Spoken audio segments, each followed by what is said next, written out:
Yoi guys, selamat datang kembali di channel Jones Johnny. Pada video kali ini, kita akan melanjutkan cerita petualangan epik dari Kitaru Getoga, Yayoi dan Eiko Hozuki dalam misinya untuk berburu makhluk gaib yang sadis dan kejam di tempat-tempat angker. Dengan melalui pertarungan sengit ala cerita Pokemon, makhluk-makhluk gaib ini kemudiannya akan ditangkap, dijinakan, dan dilatih untuk menjadi pasukan graduate milik Yayoi yang siap untuk melawan berbagai ancaman yang datang, seperti dari iblis kuno Taisui Xingjun yang sakti dan OP parah, atau Spectral of Death Kubo yang jahat dan kejam dan telah mencuri roh ibunya Yayoi. Serta ada juga para roh jahat yang dipenuhi dengan dendam dan kebencian. Di part 3 ini juga kita akan semakin dekat dengan para replace, kelompok makhluk gaib yang terdiri dari iblis, hantu, dan siluman. Mereka ini lumayan cerdas dan memiliki kekuatan setingkat graduate, serta mampu untuk merasuki dan mengambil alih tubuh manusia dengan menggunakan teknik pertukaran roh. Dengan penyamaran yang hampir sempurna ini, para replace mencuri identitas manusia yang mereka gantikan dan melakukan beragam eksperimen mengerikan untuk menjalankan rencana jahat mereka. Oke, tanpa berlama-lama lagi, langsung aja kita simak video alur ceritanya. Melanjutkan cerita sebelumnya dari episode 16, saat Eiko dan Yayoi sedang mencari rumah murah untuk menjadi markas dan gudang rahasia milik trio pemburu hantu ini. Yayoi dan Eiko kini sudah berada di depan sebuah rumah Akiya, yang merupakan rumah murah yang sudah lama kosong dan ditinggal oleh penghuninya. Geng pemburu hantu ini berencana untuk membeli rumah tersebut sebagai tempat rahasia buat menyembunyikan para graduate milik Yayoi yang berbahaya dan item terkutuk milik kelompok replace yang mereka temukan sebelumnya. Duo pemburu hantu ini langsung masuk ke dalam rumah tua terkutuk ini untuk melakukan inspeksi bangunan dan mengusir roh jahat yang mungkin berada di tempat itu. Menurut anak pemilik rumah, tadinya tempat ini disewakan. Namun, keluarga yang menyewa terkena musibah yang mengakibatkan mereka terlibat dalam kasus pembunuhan dan berakhir bundir. Sejak peristiwa tragis itu, tak ada penyewa lain yang sanggup untuk tinggal lama di dalam rumah terkutuk ini, yang akhirnya membuat rumah ini menjadi terbengkalai dan dijual murah sebagai rumah Akiya dengan harga 100 yen saja. Yayoi yang menggunakan indera keenamnya untuk melihat penampakan gaib di sekitar rumah tersebut, melihat rumah ini sudah menjadi seperti jalur lintasan dari para arwah gentayangan yang sepertinya diundang untuk datang dan masuk ke dalamnya. Di rumah itu, mereka disambut oleh hantu seorang pria dan gadis muda yang dulunya pernah bundir di tempat ini. Setelah Yayoi dan Eiko berada di dalam rumah, mereka kemudian memanggil kedua hantu tersebut dan mengikutinya. Kedua makhluk gaib ini menunjukkan kejahatan masa lalu mereka, dari cara mereka mengelabui sampai melenyapkan para korbannya di sumur tua. Dan betapa kagetnya Yayoi saat melihat roh para korban dimakan oleh monster yang turun dari lantai 2. Gak pakai lama, kedua maniak horor ini pun langsung tancap gas ke lantai atas untuk mencari demit yang barusan nongol. Di lantai atas, Yayoi melihat sebuah altar gaib dengan cermin raksasa di bagian tengahnya. Tiba-tiba saja, monster tuyul tadi balik lagi menyerang mereka. Dan karena kaget, Yayoi dan Eiko pun kabur ke lantai bawah. Mereka tiba di sebuah ruangan kosong dan mendapat penglihatan kejadian tentang masa lalu keluarga tersebut. Reka adegannya terlihat sangat jelas, berawal dari sebuah kecelakaan tragis yang akhirnya menyebabkan keluarga itu terlibat dalam sebuah perjanjian dengan iblis melalui perantara kelompok jahat replace. Yang menjadi pertanyaan sekarang adalah kenapa setelah mati pun roh ayah dan putrinya ini masih mencari mangsa dengan mengorbankan para roh gentayangan yang ada di sekitar area itu. Tiba-tiba saja, roh jahat yang berupa tuyul raksasa itu pun mengejar mereka lagi. Sampai di luar, si Eiko hampir ditangkap oleh tuyul yang lain. Namun dengan sigap, tuyul itu dibuat modar oleh Pokemon gaibnya Yayoi. Ketika mencoba bersembunyi di dalam mobil, Eiko malah tertangkap dan ditarik ke dalam hutan oleh tuyul raksasa yang jeleknya bukan main. Ternyata di rumah angker ini ada lebih dari satu tuyul jeleknya. Dan tuyul kedua ini pun berhasil masuk ke dalam tubuhnya Eiko. Berdasarkan cerita horor yang sebelumnya diceritakan oleh anak pemilik rumah tentang seorang polwan yang dulunya pernah datang ke tempat ini untuk menyelidiki kasus bunuh ayah dan anak gadisnya. Namun sayangnya, Polwan ini tewas karena menjadi korban roh jahat yang ada di rumah angker ini. Yayoi pun kini mulai paham dengan bentuk kutukan dan roh jahat yang menghuni tempat ini. Eiko kemudian menelpon Ketaro, lalu ngobrol sebentar. Dan balik lagi, gak pakai lama, tuyul yang ada di tubuhnya Eiko langsung disiksa dan dipaksa keluar oleh Yayoi. Namun sayangnya, kutukan yang ada pada Eiko pun tetap masih belum hilang. Setelah tuyul itu keluar, tanda kutukan ini masih jelas terlihat di perutnya Eiko. Duo Eiko dan Yayoi pun sudah berhasil melenyapkan 2 tuyul jelek. Dan tersisa 1 roh tuyul lagi yang perlu dibikin modar untuk ngebebasin Eiko dari kutukannya. Kedua orang ini pun kembali masuk ke dalam rumah Akiya ini. Di sini, Eiko terkena genjutsu dan diteleport ke depan sumur tua. Eiko kemudian ditolak masuk ke dalam sumur oleh hantu gadis psikopat. Sementara, roh tuyul jelek yang ketiga pun berusaha masuk ke dalam sumur tua itu untuk merasuki Eiko. Tapi, dengan sigap, Yayoi berhasil melepaskan Pokemon hantunya untuk menyelamatkan Eiko dan langsung menghajar tuyul yang terakhir ini. Monster tuyul ketiga ini berhasil kabur bersama dengan hantu gadis psikopat. Sementara itu, roh gadis psikopat memukul si tuyul dan menyuruhnya untuk menyerang dan memakan roh ayahnya. Karena si putri percaya semua masalah dan situasi sulit ini terjadi akibat ulah sang ayah yang tidak kompeten. Tiba-tiba, si tuyul malah berbalik menghabisi dan memakan roh gadis psikopat. Balik lagi ke Yayoi dan Eiko. Mereka sekarang berada di ruangan altar cermin terkutuk dan melihat roh si bapak psikopat yang menyesali perbuatannya dan meminta bantuan untuk diakhiri dari seluruh penderitaannya. Secara tiba-tiba, roh ayah itu pun dimangsa oleh tuyul dan diikuti oleh guardian spiritnya Yayoi yang juga langsung menyerang dan memangsa roh tuyul tersebut. Walaupun semua roh jahat yang ada di tempat itu sudah dibinasakan, tetapi kutukan yang ada di perutnya Eiko masih belum juga hilang. Nggak sengaja, Eiko melihat ada sesuatu yang aneh pada dinding bagian belakang altar kaca gaib tadi. Nggak pakai lama, Yayoi langsung menghancurkan dinding itu dengan palu dan menemukan sebuah kotak yang berisi tulang dari ibu keluarga psikopat. Yayoi menghancurkan tulang tersebut dan membebaskan Eiko dari kutukannya. Di rumahnya Ketaro, kita melihat saudara perempuannya yang sedang menonton berita tentang kecelakaan kereta api yang melibatkan Ai. Di tempat itu terjadi pertarungan antara Taisui Shinjun menghadapi Spectra of Death Kubo. Dan karena levelnya yang beda jauh, Taisui Shinjun berhasil menang dengan mudah. Sementara Kubo, si Spectra of Death berhasil kabur setelah disembuhkan sebelumnya oleh Taisui Shinjun. Setelah mengunjungi Ketaro dan mendesaknya untuk beristirahat, Yayoi memberitahu Eiko lokasi mereka selanjutnya. Ia ingin mengunjungi wilayah K di kota itu dan kemudian Old Water Gate guna menjemput graduate yang lain miliknya. Di tempat lain, terjadi pertarungan antara Kishin Monji si iblis kuno juragan tuyul melawan Spectra of Death Kubo. Kubo memanfaatkan kelemahan Kishin Monji yang tak bisa menyerang dan menyakiti anak-anak, membuat pertarungan itu menjadi tak seimbang. Kishin Monji, si iblis kuno juragan tuyul dikalahkan dan dimangsa oleh Kubo yang kemudian membuatnya berevolusi menjadi siluman berekor 6. Keesokan harinya, Ketaro, Eiko, dan Yayoi sudah sampai di sebuah hotel tua yang terbengkalai. Lokasi bangunan yang terletak di jalur energi mistis dan alam yang kuat membuat tempat ini sangat cocok menjadi sarang dari beragam makhluk gaib. Yayoi pun bercerita bahwa dulunya bangunan ini adalah milik organisasi kriminal Yakuza. Para Yakuza ini biasanya sering membawa wanita ke sini untuk ditawan dan disiksa. Hal inilah yang menyebabkan banyak makhluk gaib yang merupakan arwah penasaran dari para wanita korban kekejaman kelompok Yakuza ini berkeliaran di lingkungan hotel. Dan dalam kematian pun, mereka masih terus berusaha untuk mencari jalan agar bisa kabur dari tempat itu.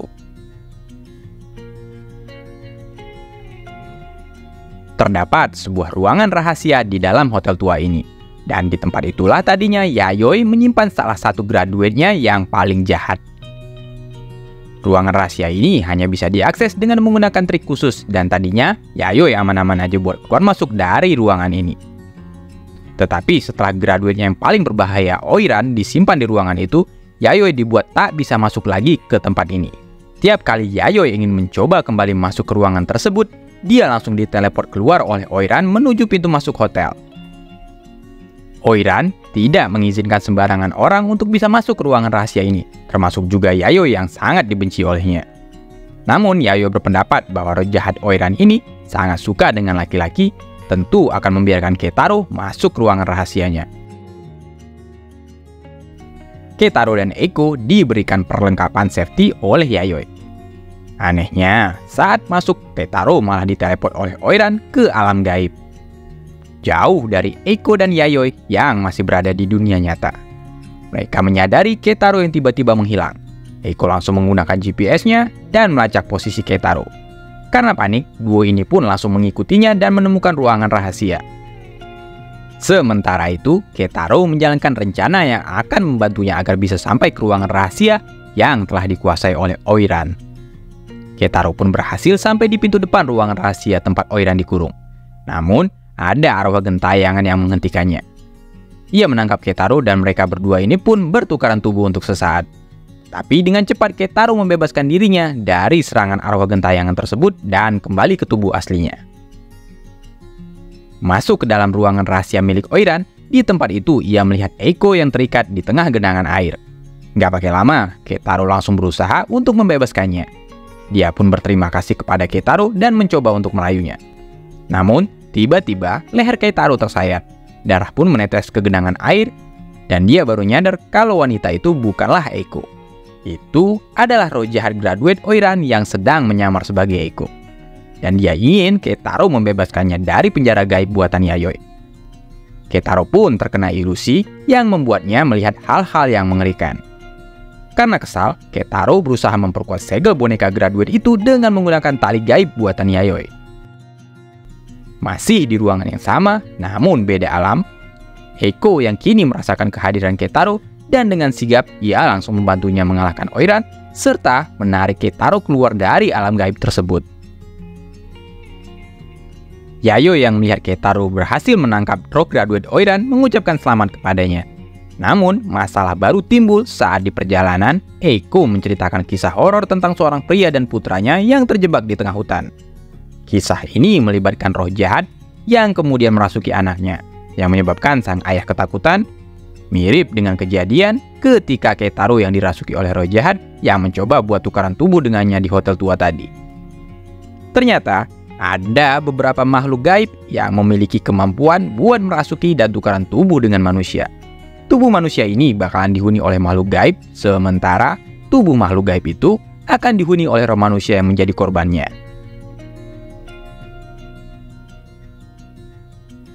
Pagi itu, di sebuah pondok terpencil, kita diperlihatkan Oswald yang baru saja mendapatkan informasi tentang sebuah pisau yang berisi kutukan berbahaya. Ia memperkenalkan rekannya Shami kepada seorang biksu muda. Dan wanita tua ini pun menuangkan garam ke pisau terkutuk itu untuk menghilangkan kutukannya. Biksu muda ini mencurigai Oswald telah menjadi korban para replace. Karena ada banyak kasus paranormal dan orang-orang yang punya indera keenam yang tubuhnya dirasuki dan diambil alih oleh makhluk gaib yang jahat. Oswald pun meyakinkan biksu muda itu bahwa ia adalah Oswald yang asli dan masih merupakan orang yang sama. Padahal sebenarnya Oswald dan Shami ini sudah menjadi korban dari para replace yang membuat tubuh mereka dirasuki dan diambil alih oleh roh jahat. Dan gak cuma itu aja, tapi para roh jahat ini juga mampu mengakses ingatan dan kemampuan spiritual dari para korbannya, hingga membuat penyamaran mereka ini untuk hidup di antara manusia nyaris sempurna. Shami pun berencana menjalankan rencana jahatnya dengan menggunakan item terkutuk yang hampir sama seperti yang mereka gunakan di air terjun di dekat reruntuhan kastil H. Dan saat trio pemburu hantu kita ini sudah sampai di pintu air lama, di tempat itu mereka tidak sengaja bertemu dengan Nagiko Shami yang juga kebetulan sedang berada di sana. Eiko dan Keitaro pun langsung mengenalinya, karena Shami ini merupakan seorang paranormal yang cukup populer dan sering tampil di acara horor di televisi maupun media online. Bahkan, beberapa tempat angker yang menjadi target perburuan trio pemburu hantu Keitaro, Eiko, dan Yayoi pun sudah lebih dahulu didatangi oleh Shami. Tapi sayangnya, saat berada di terowongan Tuaka, Nagiko Shami ini dikalahkan oleh makhluk gaib Grade S dan tubuhnya pun diambil alih oleh roh jahat tersebut. Keitaro yang punya indera keenam paling tajam dari trio pemburu hantu ini pun sempat merasakan ada aura yang gak beres pada si Shami ini. Tadinya, di tempat ini Shami KW berencana buat menaruh salah satu item kutukan milik kelompok Replace agar makhluk gaib yang ada di pintu air ini mengganas dan menjadi semakin jahat. Menurut Eiko, ada banyak cerita horor yang beredar di internet mengenai pintu air tua ini. Pada awalnya, pintu air ini dibuat untuk mengendalikan aliran sungai dan mengantisipasi banjir di kawasan sekitarnya. Namun belakangan, setelah dibangunnya pintu air yang baru, membuat tempat ini menjadi terbengkalai. Dan kemudian, dijadikan sebagai tempat rekreasi dan peninggalan bersejarah yang dilindungi. Kalau siang sih, biasanya keadaan di sini relatif aman, tenang, dan damai. Tetapi, ketika malam tiba, barulah teror yang sebenarnya terjadi. Seperti penampakan banyak bayangan hitam di atas permukaan air, atau hantu wanita yang sering terlihat berdiri di bagian atas pintu air. Dan juga, yang menyebabkan tempat ini menjadi semakin angker adalah banyaknya orang-orang yang bundir di tempat ini. Trio pemburu hantu dan Shami lanjut berjalan semakin mendekati gerbang utama pintu air. Di tempat itu ada sekelompok anak-anak yang tengah sibuk mabar ML. Ketika hari mulai senja dan anak-anak yang lain mulai pulang ke rumahnya masing-masing, terlihat masih ada satu bocah yang duduk di tempat itu yang tadinya nggak ikutan mabar ML dan masih asyik menggambar. Keitaro yang kelihatannya khawatir mencoba mendekatinya. Bocil tadi malah menunjukkan beberapa gambar tentang cerita kehidupan keluarganya yang tragis.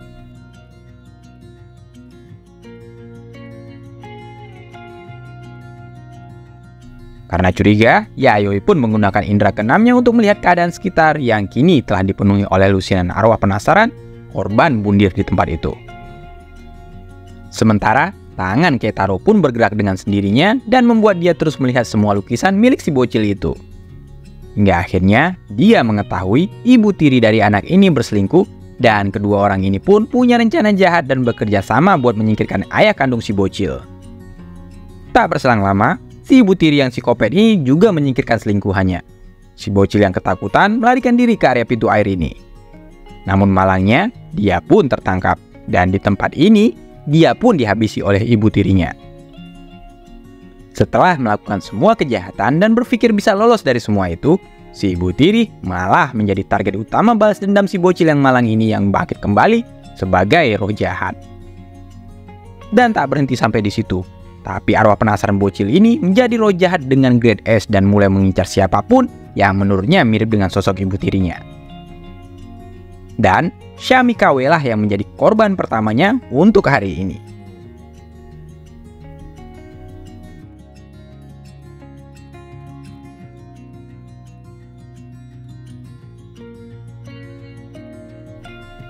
Menurut Yayoi, roh jahat bocil kematian ini merupakan makhluk gaib dengan grade S yang paling kuat dari semua target buruan mereka selama ini. Yayoi menamainya The Black Asura of the Eclipse. Memiliki teknik kutukan yang berasal dari buku gambarnya yang bisa melancarkan serangan instant kill dengan range yang cukup luas, dan tak hanya sampai di situ saja, tapi Asura dapat merubah korbannya menjadi item gaib berbentuk bakso bulat seperti bola pingpong yang jika dikonsumsi bisa memberikan status buff dan digunakan untuk meningkatkan aura gaib serta kekuatan serangan dan pertahanannya. Selain itu juga, dia dapat menghasilkan serangan yang berupa tangan memanjang mirip dengan gomu-gomunya Luffy dan juga ilusi yang dapat mengunci targetnya di ruangan tertutup. Saat bertempur, Asura of the Eclipse ini memiliki 5 tahapan perubahan yang membuat dia menjadi semakin kuat di tiap tahapannya. Keitaro mencoba membantu Yayoi yang tertangkap, namun banyaknya roh tangan yang menghadangnya membuat Keitaro terjatuh. Dengan sigap, Eiko langsung mengejar Yayoi dan menyelamatkannya. Namun, tiba-tiba saja Eiko terjebak di dalam sebuah ruangan tertutup dan diserang oleh roh pria selingkuhan dan ibu tiri dari si bocil hantu tadi. Yayoi menerobos masuk ke dalam ruangan tersebut dan untungnya, berkat teknik pelindungan Katashiro milik Yayoi, damage yang diterima Eiko dari serangan kedua makhluk gaib itu dipindahkan ke boneka plushie yang dibawa oleh Yayoi. Nggak ingin menyia-nyiakan kesempatan, Yayoi langsung bergerak menyelamatkan Keitaro yang terus diseret masuk ke dalam air. Sementara Eiko berhasil menjatuhkan buku gambar milik si bocil kematian Asura ke dalam sungai. Buku gambar itu basah dan membuat roh jahat ini nggak bisa lagi menggunakan teknik kutukannya untuk sementara waktu. Yayoi yang udah kepalang kesal memutuskan buat duel Pokemon gaib melawan Asura. Dari 3 graduate yang dibawanya saat itu, Otogiri Oiran lah yang paling cocok untuk melawan The Black Asura of the Eclipse ini. Otogiri Oiran, si hantu penunggu cermin, tadinya dia hanyalah roh jahat biasa yang tak begitu sakti serta memiliki kisah yang tragis dan menyedihkan semasa hidupnya. Otogiri Oiran ini dulunya adalah wanita cantik jelita dan berprofesi sebagai wanita penghibur. Namun sayangnya dia dikhianati oleh pelayan kepercayaannya yang bernama Kurenai yang iri padanya. Oiran difitnah dan diberi racun yang menyebabkan wajah dan tubuhnya berubah menjadi jelek dan rusak. Dia pun menjadi kehilangan status, harta, serta kecantikannya. Kesal dan putus asa, Oiran pun membalas dendam kepada Kurenai dengan membakar habis segala hal yang berhubungan dengan mereka.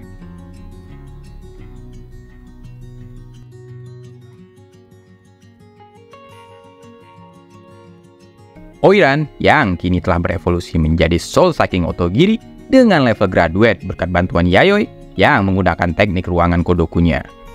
Dan karena awalnya merupakan roh jahat, Oiran ini menjadi semacam pedang bermata dua milik Yayoi yang sangat sulit untuk dikendalikan. Dia memiliki serangan berelemen api dan dengan teknik kutukannya yang dapat menghasilkan jutaan kupu-kupu penghisap jiwa dan energi serta wabah yang mengerikan yang dapat merusak bentuk fisik dari lawannya. Semua yang telah dicuri oleh kupu-kupunya ini akan digunakan untuk meng-heal Oiran dan juga memperkuat teknik serangannya yang lain. Kedua makhluk gaib level graduate ini pun terlibat dalam pertarungan yang sengit. Asura yang kini telah masuk dalam perubahan wujud ketiganya, yang berupa armor tempur yang dilengkapi dengan 2 pasang tangan lagi di bagian belakang tubuhnya, menyerang Oiran dengan membabi buta. Yayoi menjelaskan kepada Keitaro dan Eiko betapa berbahayanya teknik kupu-kupu milik Oiran ini, yang bisa menyerang siapa saja, tak peduli jika itu kawan ataupun lawan. Setelah Asura berhasil melukai wajah Oiran dan merubah damage tersebut menjadi bola bakso dan langsung menjadi santapannya, kutukan kedua milik Otogiri Oiran yang berupa wabah dan penyakit pun mulai aktif di dalam tubuhnya Asura, membuat energinya terkuras dan diserap oleh Oiran untuk menyembuhkan kembali wajahnya yang rusak. Karena merasa kesal, Asura pun mengambil para hantu yang berserakan di area sekitar, lalu merubahnya menjadi bakso gaib dan memakannya untuk power up. Dengan armor barunya ini, membuat pertahanan maupun serangan Asura semakin mematikan. Asura menerjang Otogiri dan menghantamnya. Namun, Otogiri membalas dengan memanggil lebih banyak lagi kupu-kupu untuk menyerap habis semua energi kutukan milik Asura dan meng-heal lukanya. Asura terus menghajar Oiran tanpa ampun. Terjadi pertarungan yang seimbang antara offense gila-gilaan dari Asura of the Eclipse melawan defense full healing milik Otogiri Oiran. Karena terdesak, Yayoi terpaksa membuat Otogiri Oiran masuk ke fase ketiga kutukannya dengan melemparkan cermin ke Otogiri Oiran untuk menunjukkan betapa jeleknya wajah asli dari roh jahat yang satu ini. Kutukan fase ketiga Otogiri Oiran pun mulai aktif. Di tahap ini, kupu-kupu miliknya tak hanya menghisap jiwa dan energi saja, tetapi juga membakar habis korbannya. Semakin kuat musuh yang dihadapinya, semakin besar pula energi yang dicuri oleh kupu-kupu milik Oiran ini, yang kemudian menghasilkan api yang semakin besar dan juga akan digunakan untuk membakar habis musuhnya. Kobaran api yang semakin tak terkendali itu membakar habis semua yang ada di sekitar area pertarungan. Bahkan para arwah gentayangan yang merupakan sumber energi milik Asura pun tak luput dari serangan Oiran ini. Asura tidak berkutik sedikit pun dan dikalahkan meski ia sudah mengeluarkan semua skill dan jurus rahasianya. Soul Sucking Oiran menang mutlak di pertarungan ini. Dan sebelum Oiran menjadi semakin kuat karena telah menyerap energi gaib milik Asura, serta nantinya juga bakalan berbalik menyerang trio pemburu hantu kita. Yayoi yang gak mau buang waktu sedikit pun langsung memanggil graduate yang lain untuk membantunya. Maiden of Thousand Soul memiliki rank serangan yang jauh lebih luas jika dibandingkan dengan Oiran. Dan memang merupakan lawan yang pas untuk mengcounter kemampuan kutukan kupu-kupu penghisap jiwa dan energi milik Oiran ini. Berkat kerjasama yang solid, trio pemburu hantu dan Maiden of Thousand Soul ini pun berhasil menyegel kembali roh Otogiri Oiran masuk ke dalam boneka Pokeball-nya yang berupa boneka plushie yang berbentuk kitsune. Yayoi kemudian mendekati Asura yang perlahan-lahan mulai pulih dan membuat perjanjian dengannya. Lalu menyegel Asura di dalam boneka plushie yang berbentuk singa. Di tempat itu juga, tidak sengaja mereka menemukan barang terkutuk yang tadinya dibawa oleh Shami yang dicurigai Yayoi udah kena replace oleh roh jahat. Keitaro menelpon polisi dan melaporkan apa yang terjadi. Trio pemburu hantu ini pun dibawa petugas kepolisian ke markasnya untuk dimintai keterangan. Namun, tanpa sepengetahuan Yayoi, roh yang tadinya merasuki Shami mengikuti mereka hingga ke kantor polisi. Dan setelah selesai diinterogasi, ketiga pemburu hantu kita ini pun bertemu dengan saudaranya Shami yang bernama Namiko. Namiko pun menyalahkan mereka atas kematian Shami. Yayoi membenarkan roh jahat Asura lah yang telah menyiapkan Shami, tapi dia sudah disegel di dalam boneka singa. Namiko sudah mengetahui bahwa adiknya Shami telah dirasuki oleh roh jahat dan berniat untuk balas dendam. Ia mengajak Yayoi untuk menjadi muridnya, namun dengan cepat ditolak oleh Yayoi. Oh ya, di sini juga Namiko mengajarkan kepada trio pemburu hantu kita cara paling mudah buat mengetahui orang-orang yang udah kena replace oleh roh jahat yang menyamar sebagai manusia. Kembali ke kedua orang polisi yang kebagian tugas buat jaga malam itu. Salah satu dari mereka yang sedang bercerita tentang kisah horor di ruangan barang bukti, tiba-tiba saja kedua orang ini melihat roh anak kecil. Salah satu petugas mengejarnya dan ternyata anak itu adalah roh jahat yang sebelumnya mendiami tubuh Shami. Apesnya, kedua petugas tadi dan beberapa petugas lainnya menjadi korban keganasan makhluk gaib ini. Dan beberapa jam kemudian, di depan kantor polisi itu terlihat ada seorang gadis kecil bernama Dorothy yang tengah berbicara dengan Oswald melalui telepon. Gadis ini ditugaskan untuk menjemput roh jahat yang tadinya merasuki Shami dan menyerang para polisi di tempat itu. Masih di hari yang sama, setelah pulang dari kantor polisi, Yayoi dan Eiko melihat berita di TV yang menyiarkan tentang kecelakaan kereta api yang terjadi di Prefektur Shiga yang melibatkan Ai Kamio, Taisui Shingjun, dan Spectral of Death Kubo, makhluk gaib yang telah mencuri roh ibunya Yayoi. Eiko berencana mengajak Yayoi dan Keitaro untuk berangkat ke Kyoto guna melindungi Ai yang mungkin saja dalam keadaan berbahaya. Namun masalahnya, liburan sekolah sebentar lagi usai. Buat Eiko dan Keitaro yang udah kuliah sih nggak masalah. Mereka bisa mengatur ulang jadwal belajarnya. Tetapi, Yayoi yang masih SD tentu saja kesulitan untuk bisa berpergian keluar kota karena dia harus masuk sekolah sebentar lagi. Keesokan harinya, Yayoi yang masih bingung buat nyari cara agar bisa nolongin Ai tanpa mengganggu jadwal sekolahnya. Tiba-tiba saja, seorang gadis kecil bernama Dorothy Flamsteed datang menyapa Yayoi. Dorothy ini merupakan murid SD yang bersekolah di tempat yang sama dengan Yayoi. Dia punya dandanan ekstrim untuk anak seumurannya, dengan gaya gotik lolita yang lengkap dengan payung hitam dan selalu membawa boneka gadis kecil bersamanya. Dorothy punya ketertarikan terhadap hal-hal yang berbau mistis, mengajak Yayoi dan beberapa murid lainnya untuk menyelidiki cerita misteri berbau horor yang ada di sekolah mereka. Siang itu, dengan ditemani beberapa murid dari kelasnya, dimulailah penyelidikan Yayoi dan Dorothy untuk mengungkap 7 cerita misteri yang ada di SD Tokikode ini. Satu persatu tempat yang punya cerita horor itu didatangi oleh Yayoi and the gang. Hingga akhirnya tibalah mereka di sebuah ruangan angker yang selalu terkunci. Dan kebetulan Dorothy, si gadis misterius ini, punya kuncinya. Di ruangan itu ternyata sudah ada makhluk gaib yang dimanipulasi oleh Dorothy untuk dirubah menjadi roh jahat. Begitu kunci ruangan itu dibuka, Yayoi dan semua orang yang ada di sekolah itu pun pingsan, sementara roh mereka langsung berpindah alam. Di tempat ini, Yayoi yang melihat memori dari seorang guru yang dibully oleh murid-muridnya karena dituduh melakukan kejahatan.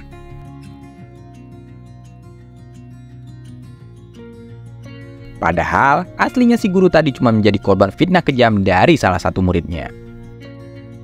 Karena tekanan yang luar biasa dari berbagai pihak, sampai membuat istrinya pun meminta cerai. Dan pada akhirnya si guru tadi bundir di salah satu ruangan SD Tokikodai. Menjelang kematiannya, dia pun menyiapkan kutukan yang ditujukan kepada semua murid-murid yang terlibat. Berkat manipulasi dari Dorothy, arwah dari guru tadi menjadi roh jahat yang mengincar siapapun yang berada di sekolah ini. Permainan petak umpet di alam gaib melawan roh jahat dari guru yang punya dendam ini pun dimulai. Satu persatu korban berjatuhan. Yayo yang mencoba melawan dengan menggunakan salah satu Pokemon hantunya, tetapi karena kuatnya kutukan yang ada pada roh jahat ini membuat dia terus pulih dari setiap serangan Pokemon hantu Yayoi. Menurut Yayoi, satu-satunya cara agar bisa mengalahkan roh jahat ini adalah dengan menghancurkan sumber energi kutukannya.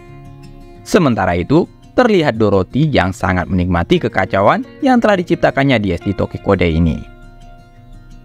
Yayoi berhasil menyelamatkan salah seorang temannya yang diserang oleh roh jahat tersebut. Mereka pun kemudian berangkat menuju ruangan terkunci yang menjadi sumber energi dari kutukan yang berada di sekolah ini.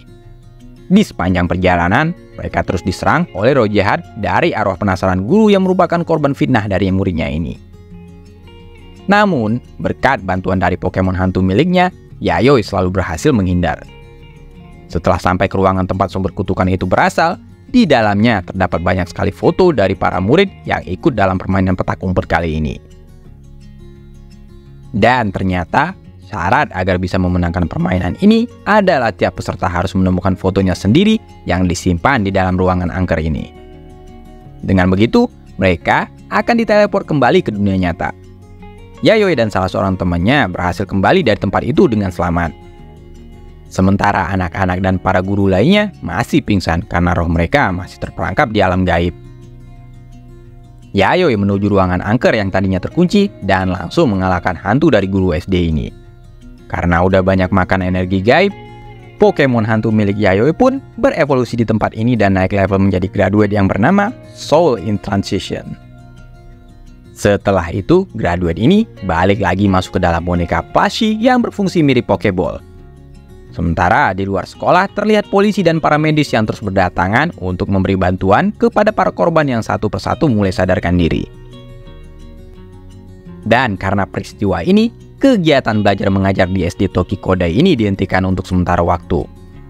Terungkap juga bahwa Dorothy adalah bagian dari anggota kelompok Replace, atau orang-orang yang punya indera keenam tetapi tubuhnya sudah diambil alih, dan rohnya ditukar dengan para makhluk gaib yang jahat.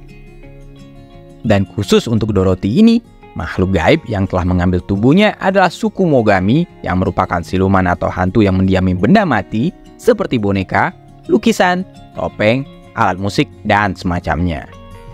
Nah, suku Mogami ini kemudian mengurung roh Dorothy yang asli di dalam boneka yang selalu terlihat bersamanya.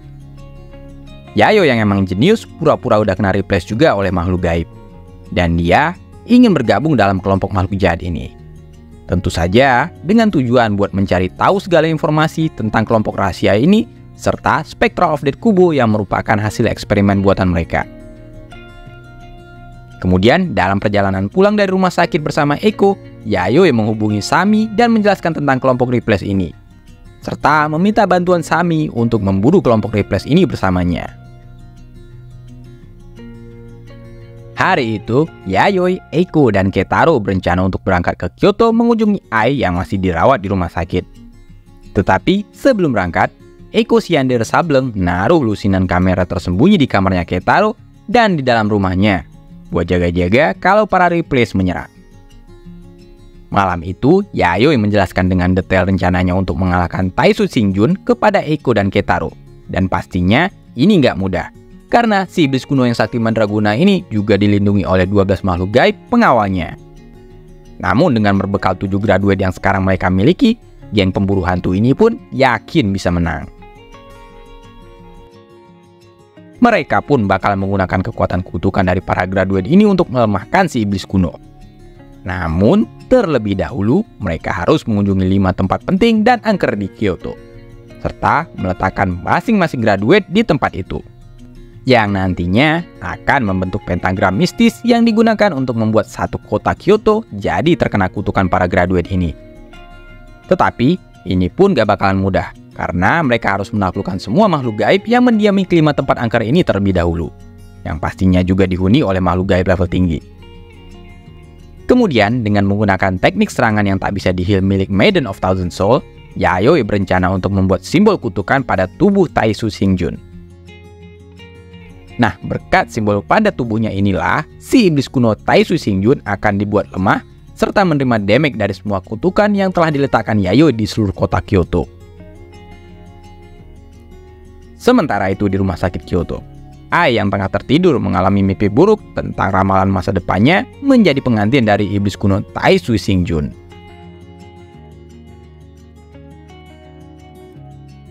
Keesokan harinya, Ketaro menunjukkan salah satu item canggih buatannya. Dia menciptakan kandang untuk para graduate milik Yayoi yang dilengkapi dengan segel gaib dan bisa dibuka tutup dengan menggunakan remote dari jarak jauh. Setelah mengumpulkan para graduate miliknya, geng pemburu hantu ini pun berangkat ke Kyoto.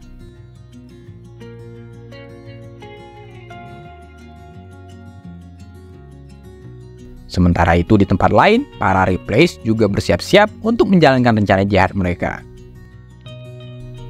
Sementara Shami juga nggak ketinggalan menyiapkan para spiritualis sakti buat bertarung menghadapi Replace ini. Dan Dark Gathering Season 1 ini pun selesai. Cerita bakal dilanjutkan di season berikutnya dengan menampilkan pertarungan sengit di Kyoto saat geng pemburu hantu ini harus berhadapan dengan para makhluk gaib penunggu 5 tempat paling angker di kota itu. Nah, seperti biasa, kalau kalian suka dengan konten yang kayak gini, jangan lupa buat like, share, komen, dan subscribe biar kita makin semangat lagi bikin video terbarunya. Terima kasih dan sampai jumpa di video selanjutnya. Bye!